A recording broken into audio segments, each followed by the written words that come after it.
New developments in the search for the father accused of killing his daughters in Washington state. We have no evidence that Travis Decker is alive or dead.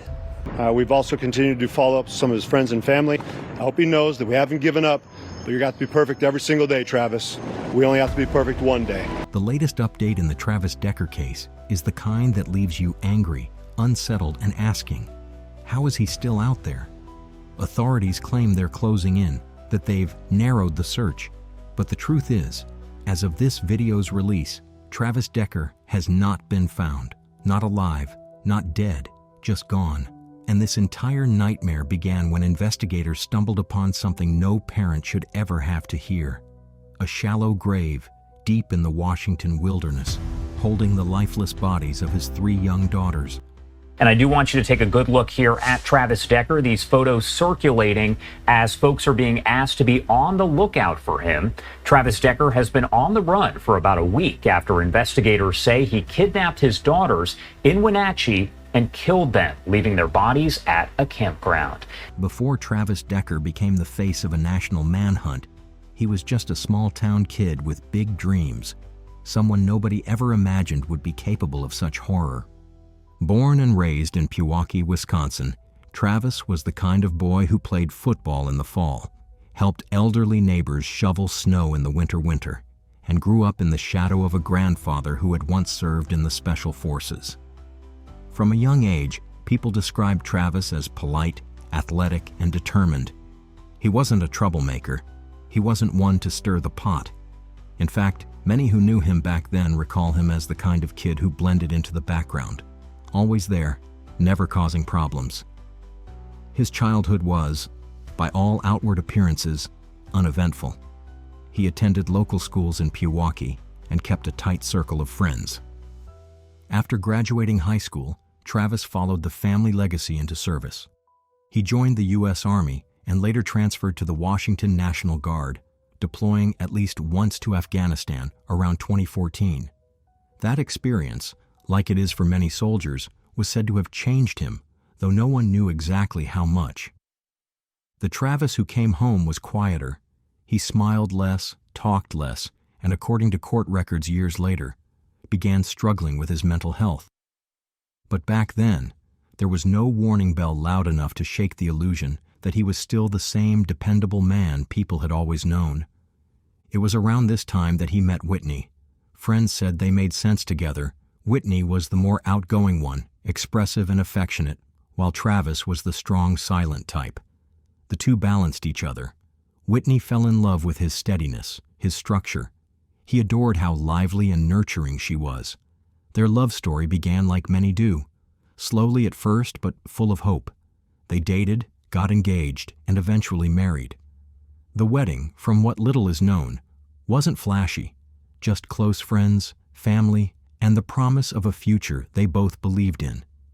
They built a life in Washington, far from Travis's Wisconsin roots, and for a time, everything looked perfectly normal from the outside. They had 3 daughters, Peyton, Evelyn, and Olivia, each one born into a home where family photos hung on the walls, birthday balloons floated across the ceiling, and the fridge was cluttered with macaroni art and school schedules. By all appearances, Travis was a present and loving father. There were countless photos of him snuggling the girls, attending their school events, or hiking together in the woods. No one saw the cracks forming beneath the surface, and if they did, they didn't say a word. But behind closed doors, life was getting more complicated. After a decade of marriage, things fell apart. Whitney filed for divorce in 2022, citing concerns about Travis's emotional health and unpredictable behavior. The court granted shared custody, but Whitney later pushed for changes after raising alarms about Travis's housing situation and his declining mental state. She wasn't trying to cut him out. She just wanted to protect her girls. Court documents later revealed she tried to prevent overnight visits, asking the judge to require therapy and a stable environment first. The system, tragically, didn't listen fast enough. And so, even after their marriage ended, even as red flags began appearing in court filings and custody hearings, Travis still had access to the girls, still picked them up for weekend visits, still kissed their foreheads and buckled them into the back seat like any father would. And that's what makes this story so unthinkable. It was a summer Friday, June 28, 2025, and for Whitney Decker, it was supposed to be just another court-approved visit between her 3 daughters and their father, Travis. By all accounts, this wasn't the first time he'd picked them up. There was a set schedule. He had visitation rights. And as always, Whitney prepared the girls for their weekend away. She packed the usual things: clothes, snacks, their favorite little toys, hugged each of them tight, and sent them off with kisses and instructions to behave for Daddy. There were no warning signs, no cryptic messages, no tension that morning. It felt just like every other drop-off. That's what makes it so disturbing, because nothing felt out of place until everything did. Travis arrived on time. The girls, Payton, Evelyn, and Olivia, were giggling, full of life, climbing into the car without hesitation. They didn't know this was the last time they'd ever leave their home. Nobody did. But in hindsight, there were signs that Travis was mentally unraveling in the weeks leading up to that visit. According to later court documents, he had grown increasingly paranoid. He expressed fears about losing control. He had been behaving erratically. But even with that, no one thought he was a danger to the girls. No one stepped in. And then he vanished. From the moment Travis left with the children, he dropped off the grid. Hours passed, then a day. No phone calls, no texts, no check-ins. When Saturday evening came and went without the girls being returned, Whitney's worry turned into fear. She contacted police, reported her daughters missing, and within hours, an Amber Alert went statewide. What began as a late return turned into a full-blown manhunt. And the more investigators discovered, the more horrifying it got. We have found items that are of interest to us that perceive that it could be Mr. Decker. We've also continued to follow up some of his friends and family. Morrison says they're doling out all the resources to find him and says they will. I hope he's watching. I hope he knows that we haven't given up, but you got to be perfect every single day, Travis. We only have to be perfect one day. Authorities traced Travis's movements to a heavily wooded area in North Bend, Washington, a remote stretch of wilderness where no one just accidentally ends up. When they found his truck parked near a trailhead, what they discovered inside told them everything they needed to know. There were cable ties, plastic sheeting, garbage bags, blood stains. There were restraints and other items that suggested premeditated violence. This wasn't a man who snapped in a moment of rage. This was a man who prepared to kill. Later that day, officers discovered a shallow grave covered in branches and leaves just off the trail. Underneath, they found the bodies of Payton, age 12, Evelyn, age 10, and Olivia, age 9. Each child had been carefully wrapped in plastic. They were placed side by side like dolls arranged in a row. It was clear that whoever did this, Travis, had tried to preserve some twisted version of a final family moment, even in death. The brutality of what he had done was matched only by the cold calculation behind it. And then, just like that, he disappeared into the forest. The manhunt that followed was massive. Search teams swept the area with helicopters and drones. Dogs were brought in. Ground crews combed every trail and ravine. But there was no sign of Travis. Days passed. At one point, bones were discovered in the vicinity, sparking speculation that he might have killed himself. But investigators confirmed they were not human remains. As of now, despite all efforts, Travis Decker has not been found. He remains at large, a ghost in the wilderness, and his status, alive or dead, is still officially unknown. Currently, we have no evidence that Travis Decker is alive or dead. At this time, the FBI is conducting a grid search operation. We hope to find evidence that will lead us to Travis Decker. Back in the Decker home, the grief was too much to comprehend. Whitney's entire world had been shattered. Her daughters weren't lost to illness or an accident. They were taken from her deliberately by the one person she thought she could still trust to love them. She had known Travis since they were young. He had once been her partner, the father of her children. someone who rocked their babies to sleep and laughed at their silly little jokes. To imagine that same man planning their deaths, wrapping their bodies and burying them in the woods, it didn't seem possible. But it was real. The community responded with shock and heartbreak. Vigils were held. People brought flowers, lit candles, and left stuffed animals outside the family's home. The image of those 3 girls, smiling in photos now frozen in time, was everywhere. And the questions kept coming. How does this happen?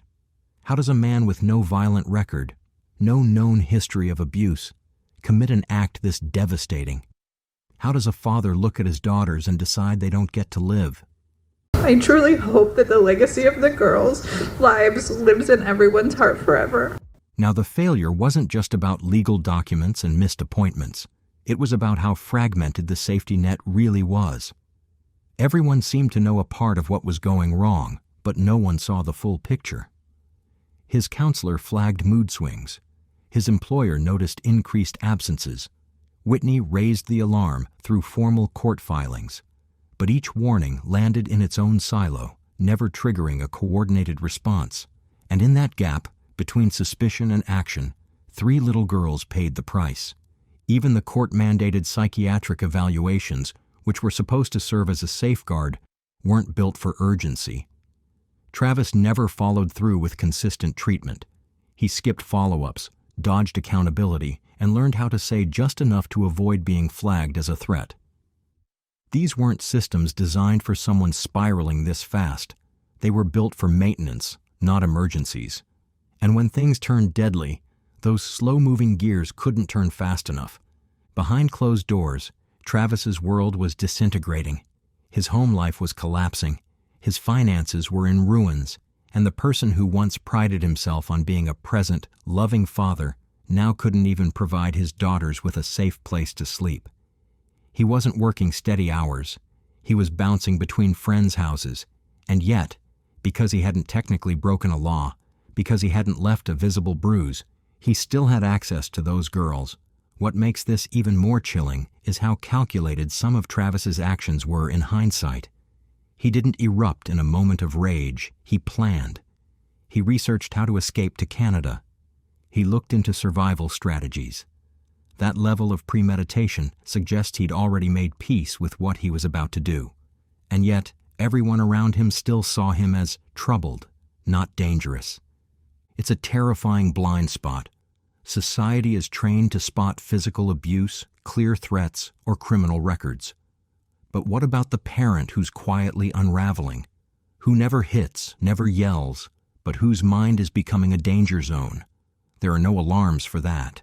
And so, even as Whitney did everything she could, every form, every court date, every warning, it wasn't enough. Because the system wasn't built to catch this kind of collapse. And maybe that's the lesson no one wants to hear. Love doesn't always protect you. Co-parenting with someone you used to love doesn't mean you can predict what they're capable of. Whitney trusted that some part of Travis, the version who once kissed his daughters goodnight, who built Lego towers and packed school lunches, was still in there. But mental illness doesn't ask for permission. And systems that wait until it's too late don't get to call themselves protective. In the days and weeks that followed, grief hardened into purpose. The community that had once watched from a distance now stood beside Whitney. At vigils and rallies, her voice became a call for change. She didn't want anyone's pity. She wanted action. And so, alongside women like Kathy Sherlock, who knew firsthand the pain of losing a child to a broken system, Whitney stepped behind the microphone and said what so many others were too afraid to admit. The system failed. It failed her, it failed her daughters, and it failed Travis too. Not because it didn't care, but because it didn't act fast enough. Travis wasn't a stranger to survival. In fact, long before any of this unfolded, he had demonstrated a keen interest in wilderness training and off-grid living.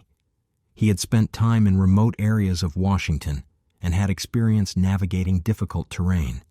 His internet history showed searches like "how to move to Canada" and "jobs in Canada," hinting at something far more premeditated than a simple breakdown. Law enforcement now believes those searches were part of a larger plan to vanish, And maybe that's what he wanted all along. A way out. A new start. A disappearance so complete that no one could trace him. The Rock Island campground where the girls were discovered sits near one of the most expansive trail networks in the Pacific Northwest, only 11 miles from the Pacific Crest Trail, a path stretching from Mexico to Canada. It's the kind of place where someone who knows how to disappear could easily slip through the cracks.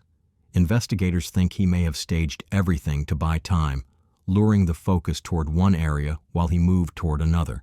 But Travis wasn't a Navy SEAL or a Special Forces operative. Contrary to internet rumor, he never completed SERE training. His military record reflects more communication work than combat. Still, that doesn't mean he wasn't dangerous. Basic wilderness skills, a strong survivalist mindset, and desperation make a terrifying combination. Add in the possibility of help, a friend, an online contact, a stranger sympathetic to his story, and suddenly the odds of finding him become much slimmer. Tips have come in from across the region, Idaho, Canada, even as far as Alaska. Each time, authorities follow up, combing through leads with dogs, drones, and boots on the ground. One report even suggested a lone figure had been spotted near Ingalls Creek trailhead, only to disappear again into dense brush. In that part of the country, one wrong turn can take you off-grid for good. If Travis prepared well enough, if he planted supplies ahead of time or knew how to trap food and purify water, there's a real possibility he could be surviving somewhere out there.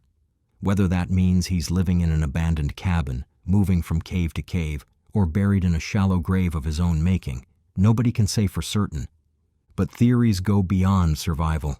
Some believe Travis never intended to live past the crime, that he might have taken his own life in some remote place, intending never to be found. If that's the case, investigators may never find his remains. The forest is vast, and nature is quick to reclaim what it swallows. Others believe he escaped across the border, using false documents or help from a sympathizer, possibly living under a new identity, free from consequence. It's not unheard of. The terrain offers multiple escape routes, including through tribal lands and unmapped logging roads. Each theory is terrifying in its own way, that he might be dead, or worse, alive, hidden, watching the chaos he caused from afar. Yet the question isn't just where Travis is, it's what he's thinking. If he's alive, does he feel remorse? Does he regret what he did? Or does he believe he saved his daughters from something only he understood? His paranoia, after all, had been increasing. Friends said he was worried about losing custody, about being cut off. He reportedly told one person he feared what he might do if that happened. What if, in his distorted mind, he believed this was the only option? That in killing them, he was protecting them? It's a chilling thought, one that underscores just how dangerous untreated mental illness can be when combined with power, access, and a lack of accountability. Tragically, the Decker family's story is not an isolated case. It's part of a troubling pattern that has shaken communities and left families searching for answers. Just months earlier, another case gripped the same region with similar heartbreak and haunting questions, one that many of you may remember. To fully understand the scope of these tragedies, let's revisit the chilling story of Emmanuel Harrow. Our belief that baby Emmanuel was abused, a victim of child abuse, over time, and that eventually, because of that abuse, he succumbed to those. In a shocking prison confession, the father who begged the world to help find his missing baby has now admitted he was the one who killed him. Anything to you would just give us our son. Just keep him safe, don't hurt him. Whether you're a true crime junkie or someone who usually avoids these stories, this case has haunted people for one heartbreaking reason. It's not just about a child being taken or even murdered.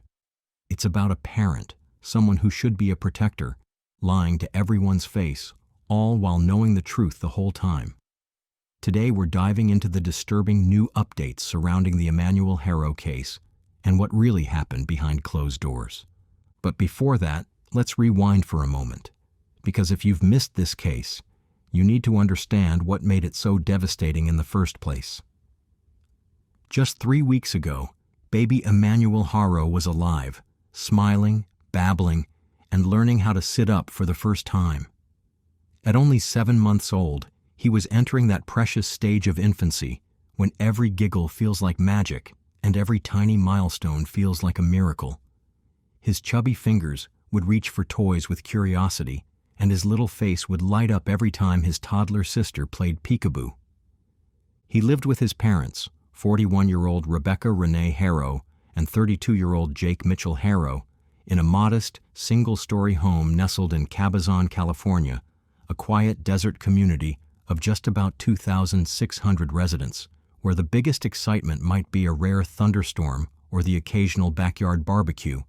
It's the kind of place where families grow up knowing their neighbors, where children pedal their bikes until the streetlights gently cast long shadows, and where tragedies like this should never unfold.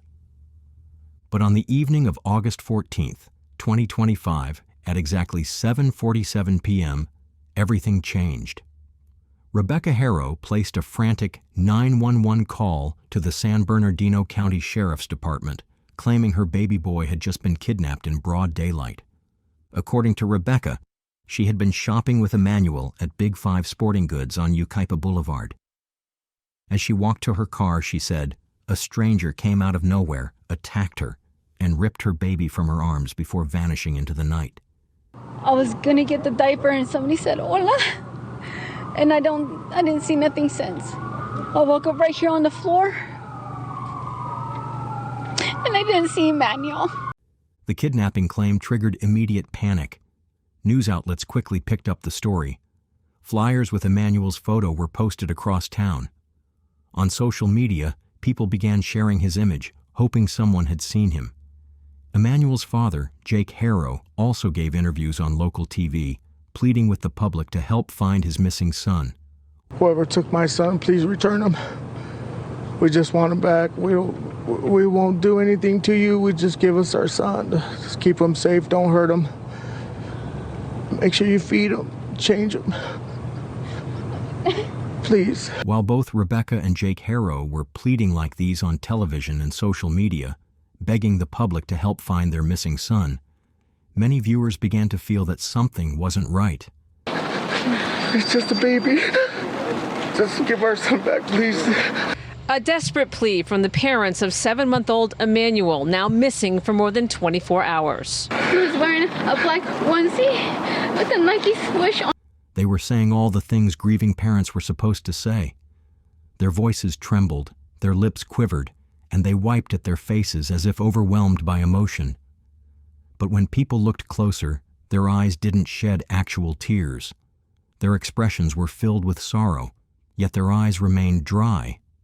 It was the kind of performance that made you stop and question, not because it was obviously fake, but because something about it didn't feel right. And most disturbingly of all, they kept referring to baby Emmanuel in the past tense, saying things like, he was such a happy baby, or he loved playing with his sister, phrases that implied, whether consciously or not, that they already knew he was gone. Investigators noticed it too. And then they looked at the security footage. Surveillance cameras from the Big 5 Sporting Goods parking lot told a story that didn't match anything Rebecca had described. There was no masked man, no attacker lurking in the shadows, no violent struggle, no moment of a child being ripped from his mother's arms. Instead, what the cameras captured was eerily ordinary. Rebecca walking calmly to and from her car, completely alone. Emmanuel was nowhere in sight. The parking lot was quiet. And just like that, the entire kidnapping story fell apart. On August 22nd, just 8 days after the frantic 911 call, San Bernardino County Sheriff's deputies arrived at the Haro residence with arrest warrants in hand. They weren't there to search. They weren't there to ask more questions. They were there to take Rebecca and Jake Haro into custody. The boys' parents, Jake and Rebecca Haro, now under arrest, accused of murder. Sheriff's deputies sealing off the entire property as investigators search for clues as to what really happened to the baby. The charges sent shockwaves through the small community of Cabazon. Neighbors who had seen the family around town, who had watched Rebecca push Emmanuel in his stroller just weeks earlier, struggled to comprehend how two parents could be charged with killing their own baby. Poor baby. I have kids of my own. Shame on him. I just feel bad for him every time I think about it. This really hit home to me because I'm also a mother of 4. So to see that somebody could have felt unloving to a child like that, to me is very utterly disgusting. The evidence against both parents was overwhelming, even without Emmanuel's body. Forensic analysts had spent days processing the Harrow family home, collecting digital evidence, analyzing cell phone records, and piecing together a timeline that completely contradicted Rebecca's kidnapping story. The most damning evidence came from the digital footprint both parents had left behind. Cell phone location data showed that neither Rebecca nor Jake had been at the Big 5 sporting goods store at the time Rebecca claimed the kidnapping occurred. Security cameras from multiple businesses along their route home revealed vehicles and movements that directly contradicted their statements to police. And as Rebecca and Jake were being processed into the Riverside County jail system, another horrifying detail emerged. Child Protective Services had also responded to the Harrow residence that day, removing the couple's toddler daughter from the home and placing her in protective custody. This little girl, Emmanuel's sister, was now an orphan through her parents' own actions. She would grow up knowing that the people who were supposed to protect her had instead destroyed her family in the most unimaginable way possible. The search for baby Emmanuel's body began in the most unlikely place, with his own father leading investigators through the California desert while wearing orange jail scrubs and shackles around his ankles.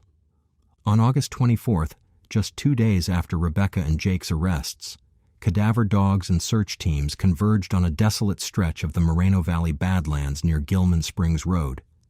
This wasn't random. Investigators had compelling reasons to believe Emmanuel's tiny body had been dumped somewhere in this harsh, unforgiving terrain. But Jake remained silent, his face expressionless as he watched dozens of searchers comb through brush and ravines, looking for any trace of the baby he was accused of killing. What investigators found instead was a father who seemed completely disconnected from the gravity of the situation. While volunteers spent hours in the blazing desert heat, desperately hoping to bring Emmanuel home to his family, Jake showed no emotion, offered no assistance, gave no indication that he cared whether his son was ever found. This is a picture per KABC TV of the missing 7-month-old's dad in an orange jumpsuit with detectives searching for his son. Meanwhile, 25 miles away at the Robert Presley Detention Center, Rebecca Harrow was giving a jailhouse interview that would only deepen the mystery surrounding her son's disappearance. Speaking to reporters through the jail's phone system, Rebecca continued to maintain her innocence with a desperation that was either genuine maternal anguish or the performance of someone who had already lost touch with reality. She, stuck to her guns. I gave her every opportunity to say, well, Jake was behind it, or, I'm a victim of domestic violence. Gave her ample opportunity to change her. Court records later confirmed that the last verifiable evidence of Emmanuel being alive was on August 5th, 9 full days before Rebecca called 911. During those 9 days, the Harrows continued their daily routines. They went shopping, they interacted with neighbors, and they lived their lives as if nothing had happened. All the while, their baby was already gone. This revelation rocked not only the investigators, but the entire community of Cabazon, California. This wasn't a moment of panic. This wasn't a tragic accident. This was deliberate, calculated, cold. Riverside County District Attorney Mike Hestron made the stunning announcement on August 26th. Both Rebecca and Jake were charged with murder under California Penal Code Section 187, as well as filing a false police report. And despite the fact that Emmanuel's body has not been recovered, prosecutors moved forward with a no-body homicide case. This is a rare and difficult legal move, but one that experts say is increasingly possible thanks to advancements in forensic science and technology. Digital evidence, surveillance footage, and phone records can now build a murder case even without physical remains. And in this case, the evidence was overwhelming. District Attorney Hestron was confident. At a press conference, he told reporters, "The evidence clearly shows that Emmanuel Harrow is deceased and that his parents are responsible for his death." The filing in this case reflects our belief that baby Emmanuel was abused, a victim of child abuse, over time, and that eventually, because of that abuse, he succumbed to those injuries. NBC analyst Royal Oakes stated that prosecutors wouldn't move forward without a body unless they had an incredibly strong case. This confidence was further supported during the bail hearing, where the court ordered each parent held on $1 million bail. The amount reflected not only the gravity of the charges but the fear that both parents were a flight risk. While Rebecca and Jake Harrow remained behind bars, Rebecca at the Robert Presley Detention Center and Jake at the Larry D. Smith Correctional Facility, the search for baby Emmanuel's body pressed on. But as authorities scoured the Moreno Valley Badlands for any trace of the missing 7-month-old, rumors began to swirl. One claim in particular, circulated by the Uvalde Foundation for Kids, alleged that Jake Harrow had confessed to a Perkins informant, a covert officer posing as a fellow inmate, stating he was responsible for Emmanuel's death. The alleged jailhouse confession set social media ablaze, but the Riverside County District Attorney's Office declined to confirm or deny its validity. Meanwhile, nearly 1 week after their arrests on August 22nd, Jake Harrow broke his silence. In an interview published by the Orange County Register on August 27th, Jake claimed that the allegations against him and Rebecca were not true at all. Speaking cautiously, he added, "I want to talk about it, but I can't. I was told, don't do no press," referring to instructions from his attorney. Still, he expressed a desire to clear his name, stating that he had been completely cooperative with law enforcement throughout the investigation. He also said that his previous guilty plea in an earlier abuse case was due to financial pressure, not because he was guilty. But the records from that case tell a very different story. In 2018, Jake Harrow was arrested for the brutal abuse of his then 10-week-old daughter. The infant suffered multiple broken bones and internal injuries. She was hospitalized and later diagnosed with lifelong disabilities. She is now 7 years old, bedridden, and unable to speak. The injuries were consistent with shaken baby syndrome, a violent and often fatal form of abuse. Despite the severity of those injuries, Jake did not serve prison time. Instead, in 2023, a judge granted him a suspended sentence and probation. The decision was made by a visiting judge from San Bernardino County, and District Attorney Hestron didn't hold back in criticizing it. He called it an outrageous error in judgment and said that if Jake had been incarcerated, as he should have been, Emmanuel might still be alive today. This single decision, a judge's leniency, may have sealed the baby's fate. But the systemic failures didn't end there. Child Protective Services also failed to intervene appropriately. Despite Jake's violent history, he was allowed to live unsupervised with 2 young children. There were no welfare checks, no home visits, no mandated restrictions.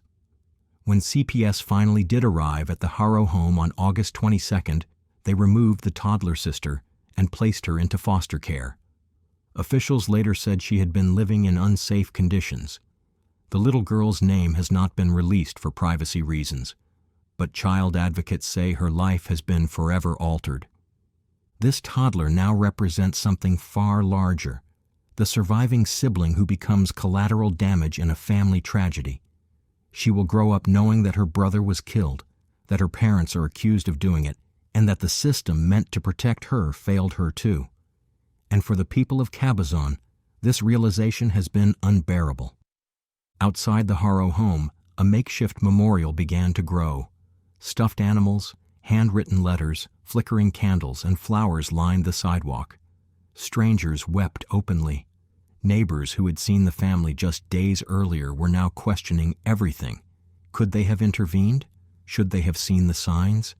The community that once waved to each other from porches now looked around in fear and guilt. It wasn't just about Emmanuel anymore. It was about a collective failure. Child welfare activists are already pushing for change. California State Senator Patricia Williams announced plans to introduce new legislation that would require automatic monitoring and supervision for any parent with a violent child abuse conviction. The law would also expand communication between law enforcement and child welfare agencies, ensuring that past offenses are flagged and tracked. Emmanuel's death was preventable, she said. We failed him, and we cannot afford to fail another child. The legal process will be long. Prosecutors have indicated they may pursue the death penalty, which would extend the timeline significantly. Defense attorneys are expected to request separate trials and may attempt to shift blame between the two parents. Rebecca has so far maintained her original story about the kidnapping, even as the evidence crumbles around her. Jake's defense may hinge on partial cooperation in hopes of avoiding the harshest penalties. But regardless of legal strategies, the facts remain the same. Emmanuel is gone, and the people accused of killing him are the very ones who should have protected him most. This case has exposed painful truths, not only about two individuals, but about the systems that were supposed to stop them. The criminal justice system failed. The child protection system failed. And now, a community is left grappling with the aftermath. But there's still a chance to ensure Emmanuel's death is not in vain. His story is a call to action for lawmakers, investigators, and citizens alike. It reminds us that evil doesn't always come in the form of strangers. Sometimes it comes from inside the home, wearing the face of a parent. As this case moves forward, the search for Emmanuel's remains continues. The community clings to hope that he will be found and laid to rest with dignity. Volunteers still return to the desert, walking silently under the scorching sun, determined to bring him home. They never knew Emmanuel, but they refused to forget him. If this story moved you, speak up. Share Emmanuel's story. Advocate for children in your community. If you see something that doesn't feel right, say something, because the next child might not have time to wait. Emmanuel Haro may have only lived 7 months, but his story is speaking loudly now, demanding change, justice, and protection for every child who still has a chance. And that is a legacy worth fighting for.